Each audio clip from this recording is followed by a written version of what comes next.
بسم اللہ الرحمن الرحیم الحمد للہ رب العالمین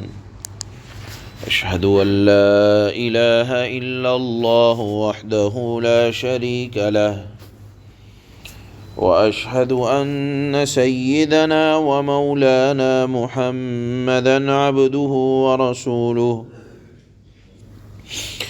اما بعد فاعوذ باللہ من الشیطان الرجیم بسم اللہ الرحمن الرحیم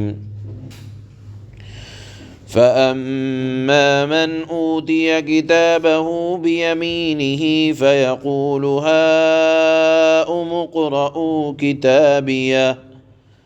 إني ظننت أني ملاق حسابيه فهو في عيشة راضية في جنة عالية قطوفها دانية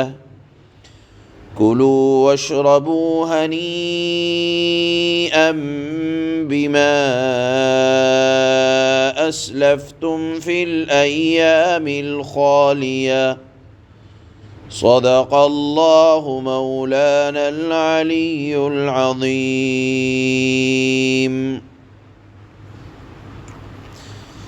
ان آیات میں اللہ پاک نے ان خوش نصیب لوگوں کے بارے میں ارشاد فرمایا ہے جن خوش نصیب لوگوں کا اعمال نامہ ان کے دائیں ہاتھ میں ملے گا۔ یہ دائیں ہاتھ میں جن کا نامہ اعمال ملے گا یہ انتہائی سعادت مند اور خوش نصیب لوگ ہوں گے۔ یہی لوگ اللہ کے دربار میں کامیاب ہوں گے، اور یہ کامیابی کی علامت اس طرح ظاہر ہوگی کہ ان کا نامہ اعمال ان کے دائیں ہاتھ میں ملے گا۔ جس طرح ایک طالب علم دنیا میں کامیاب ہو جاتا ہے اور وہ اپنا نتیجہ دنیا کو دکھانے کی کوشش کرتا ہے کہ آؤ دیکھو میں نے جو محنت کی تھی میں کامیاب ہوں، اسی طرح اللہ کے دربار میں جو کامیاب ہوں گے لوگ جن کا نامہ اعمال ان کے دائیں ہاتھ میں ملے گا، وہ یہ آواز لگاتے ہوں گے ہاؤم اقرءوا کتابیہ، آؤ آؤ ذرا میرا نامہ اعمال پڑھو۔ اور یہ بات وہ خوشی اور مسرت کے انداز میں کہہ رہا ہوگا۔ جس کو اللہ نے کامیاب کیا ہوگا وہ اپنی کامیابی کا اظہار لوگوں کے سامنے جتائے گا، اور اس نامہ اعمال میں صرف اور صرف نیکیاں ہی نیکیاں ہوں گی۔ آپ اللہ کی رحمت کا اندازہ لگائیں، بربنائے بشریت انسانیت کے تقاضے کی بنیاد پر بھی کبھی کبھی ہر نیک آدمی سے غلطی ہو جاتی ہے، لیکن اللہ رب العزت والجلال کا کرم دیکھیں کہ اگر نیک آدمی کوئی غلطی کرتا ہے تو توبہ کی توفیق بھی اس کو ملتی ہے۔ اللہ اس توبہ کی توفیق کے نتیجے میں صرف گناہ کو مٹا ہی نہیں دیتے، بلکہ اس گناہ کے نتیجے میں مٹانے کے نتیجے میں اہل ایمان کے لیے اللہ کی طرف سے ایک انعام یہ ہوتا ہے کہ وہاں ایک نیکی لکھ دی جاتی ہے۔ یعنی گناہ تو مٹا، وہ تو ایک اللہ کا انعام۔ دوسرا انعام اللہ کا یہ کہ اس جگہ نیکی لکھ دی گئی، تبھی تو نامہ اعمال دائیں ہاتھ میں مل رہا ہے۔ ایک روایت میں آتا ہے حضرت عبداللہ ابن عمر کی کہ رسول اللہ صلی اللہ علیہ وسلم نے ارشاد فرمایا، اللہ رب العزت والجلال قیامت کے دن ایک بندے کو اپنی رحمت سے اپنے قریب کریں گے اور اس کے اوپر اپنی رحمت کی چادر کو ڈال دیں گے، اور پھر اس بندے کو یاد دلائیں گے، اے بندے تو نے فلاں گناہ کیا تھا۔ کہا ہے اللہ بالکل کیا تھا۔ بندہ اقرار کرے گا، اللہ ایک ایک گناہ یاد دلاتے رہیں گے، وہ جانتا پہچانتا رہے گا اور عرض کرے گا کہ باری تعالیٰ مجھے یاد ہے۔ اللہ رب العزت والجلال فرمائیں گے تجھے یاد ہے تو نے فلاں گناہ کیا تھا، بندہ کہے گا پروردگار مجھے یاد ہے، وہ دل میں یہ سوچتا رہے گا کہ اب تو میری جان بچنے والی نہیں ہے، اب تو میں ہلاک ہو جاؤں گا۔ اتنے میں اللہ رب العزت والجلال فرمائیں گے کہ اے بندے، جب میں نے تجھے دنیا میں رسوا نہیں کیا، جب میں نے تیرے گناہ کو لوگوں کے سامنے وہ ظاہر نہیں فرمائے دنیا میں، تو آج آخرت میں تجھے رسوا نہیں کروں گا۔ جا، میں نے تیرے سارے گناہ معاف کر دیے، اور پھر اس کو اس کا نامہ اعمال حوالے کر دیا جائے گا۔ یہ اللہ رب العزت والجلال کا خاص انعام اللہ کے نیک بندے صالحین جن کا نامہ اعمال ان کے دائیں ہاتھ میں ملے گا، ان کے ساتھ اللہ کا یہ اکرام کا معاملہ ہوگا، اور پھر وہ خوشی خوشی یہ کہے گا انی ظننت انی ملاق حسابیہ، میرا تو اعتقاد تھا دنیا کے اندر کہ میں سوچ بچار کے ساتھ، حساب دینے کے خوف کے ساتھ میں زندگی گزارا کرتا تھا، میرا ہر اٹھنے والا قدم اس بات کو سوچ کر ہوتا تھا کہ یہ قدم اٹھ رہا ہے تو کدھر اٹھ رہا ہے۔ گویا کہ اللہ نے ایک طرح سے انسان کو اس بات کی طرف متوجہ فرمایا ہے کہ تمہیں تمہارے ایک ایک اعمال کا حساب دیا جائے گا، اور جن لوگوں کو نامہ اعمال ان کے دائیں ہاتھ میں ملے گا وہ بندے ہوں گے جو اپنا محاسبہ کرتے رہتے ہوں گے۔ دنیا میں بھی آدمی اپنی کامیابی اور ناکامی کا محاسبہ کرتا ہے۔ اگر کسی چیز میں ناکام ہو جائے دنیا کے کسی معاملے میں تو محاسبہ کرتے ہیں، لوگ آپس میں بیٹھتے ہیں کہ ہم ناکام ہوئے تو کیوں ہوئے، ان کی وجوہات پر غور کرتے ہیں، اور اگر کامیاب ہوتے ہیں تو اس پر بھی غور کرتے ہیں کہ ہمیں یہ کامیابی کیوں ملی۔ اسی طرح اللہ کے دربار میں جو کامیاب ہوں گے اعلان کریں گے کہ ہم نے حساب اللہ کے دربار میں دینے کے خوف کی وجہ سے دنیا میں زندگی گزاری، تو کامیابی نے ہمارا مقدر چوما، ہمارے قدموں کو چوما۔ اس کے بعد اللہ فرماتے ہیں فَهُوَ فِي عِيشَةٍ رَاضِيَةٍ، وہ ایسے داہنے ہاتھ میں جن کا نامہ اعمال ملے گا وہ ایسے باغات میں ہوں گے کہ جس آرام سے وہ لوگ خوش ہوں گے۔ دیکھیے، ایک آرام تو وہ آپ ہمیں مہیا کرا دیں کہ نفس میرا جس کا تقاضا نہیں کر رہا، آرام ہے بظاہر، ایسی سردی ہو جائے بظاہر محسوس ہونے لگے کہ آرام ہے، لیکن وہ سردی وہ آرام میرے مزاج کے مطابق نہ ہو تو وہ آرام تکلیف کی شکل میں بن جاتا ہے۔ لیکن اللہ جنت میں جو آرام مہیا فرمائیں گے، اللہ فرماتے ہیں کہ اس آرام سے اہل جنت راضی ہوں گے، وہ آرام تکلیف کی شکل میں نہیں ہوگا۔ اور پھر اللہ نے فرمایا فی جنت عالیہ قطوفها دانیہ، ایسے باغات میں ہوں گے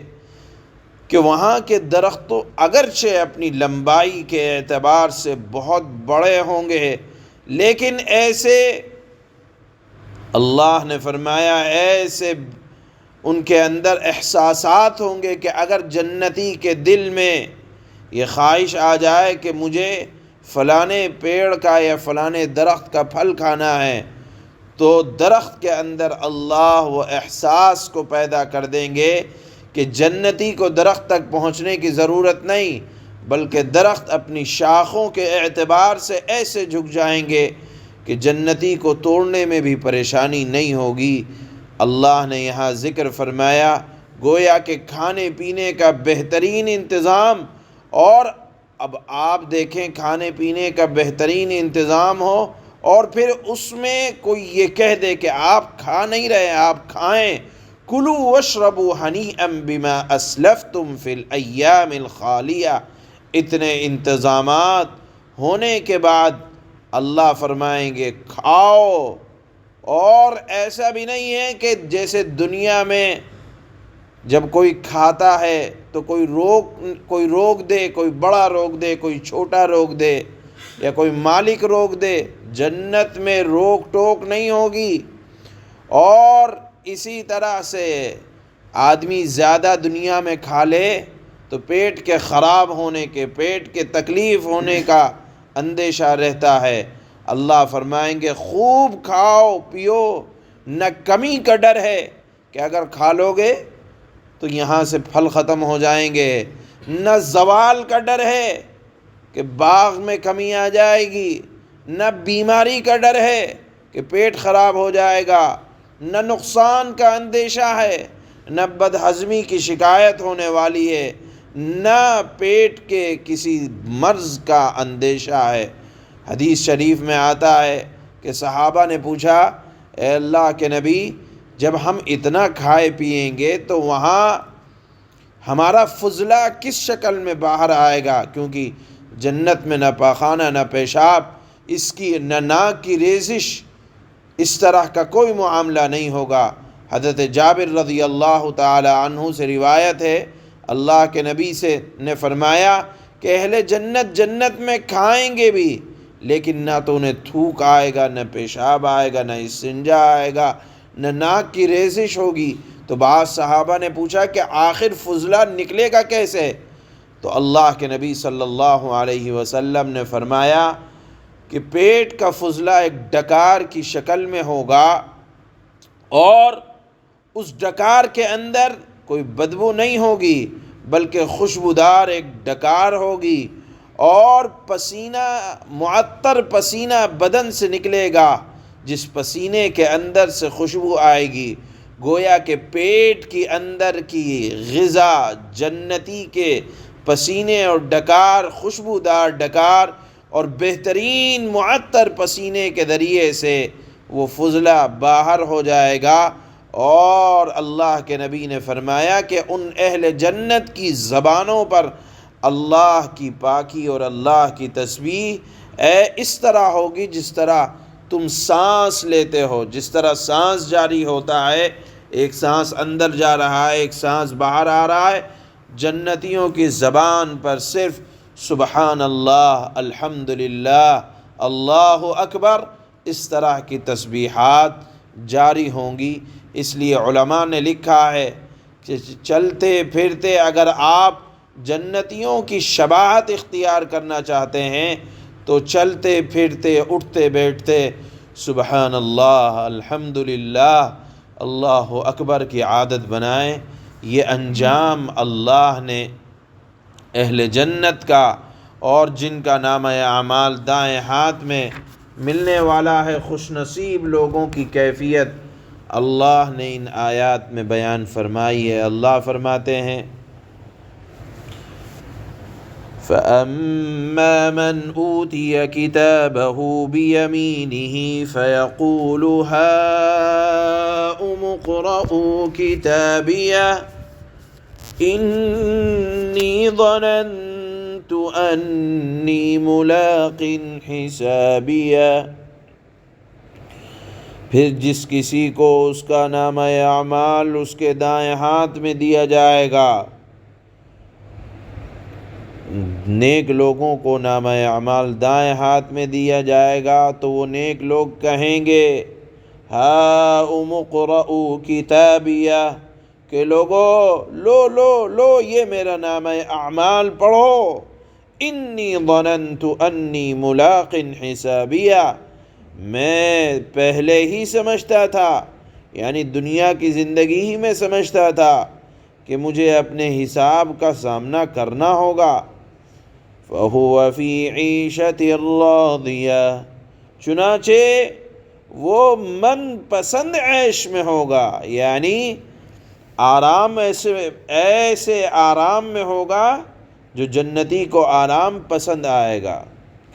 فی جنت عالیہ، اس اونچی جنت میں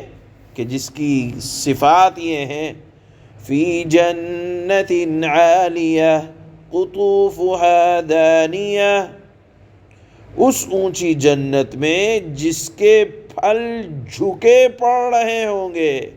یعنی آدمی کو چڑھنے کی ضرورت نہیں ہے، شاخ کو اللہ نیچے کر دیں گے۔ کلوا واشربوا ہنیئا بما اسلفتم فی الایام الخالیہ، کہا جائے گا، یعنی اللہ کی طرف سے کہا جائے گا کہ اپنے ان اعمال کے صلے میں مزے سے کھاؤ پیو جو تم نے گزرے ہوئے دنوں میں کیے تھے۔ ان آیات میں اللہ نے نیک لوگوں کے احوال بیان کیے، اس کے بعد اہل جہنم کا تذکرہ اور ان کے ساتھ کیا پریشانیاں پیش آئیں گی اس کو اللہ نے بیان فرمایا ہے۔ سبحان اللہ۔